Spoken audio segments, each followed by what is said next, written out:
High, এই গরমে কেমন আছো তোমরা সবাই? গত 7 দিন ধরে যা গরম পড়েছে আর রোদের যা তেজ, কিছুতেই রোদে দাঁড়ানো যায় না, আর রাস্তাতে তো বেরোনোই যায় না একদম। আর আমাদের বাড়িতে যে বিয়ের প্যান্ডেল হয়েছিল তার জন্য তো গাছে কয়েকদিন ধরে জলই দেওয়া হয়নি, তাই জন্য আজকে অনেক দিন পর মা গাছে জল দিল।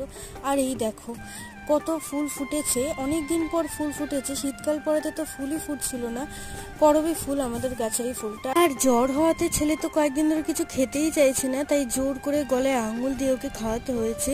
আর এতটাই গরম পড়েছে, আর বিয়েতে এত খাবার দাবার খাওয়া হয়েছে, রিচ খাবার দাবারে না খাওয়ার কোনো মুডই নেই, মনে হচ্ছে শুধু তিতো খাবার খাই। তার জন্য আজকে নিম বেগুন করলাম। আর কয়েকটা সোনার গয়না দোকান থেকে আনার ছিল, তো বাবা আজকে সেগুলো আনলো। প্রথমে যে কানের দুলটা তোমাদের দেখালাম সেটা বাবা আমার মায়ের জন্য করে দিয়েছে, আর এই যে এখন যেটা দেখাচ্ছে কানের দুলটা সেটা আমার জন্য। যাই হোক, কানের দুলটা কেমন লাগলো তোমরা অবশ্যই কমেন্টে জানিও। আজকের ভিডিওটা এই পর্যন্ত, বাই।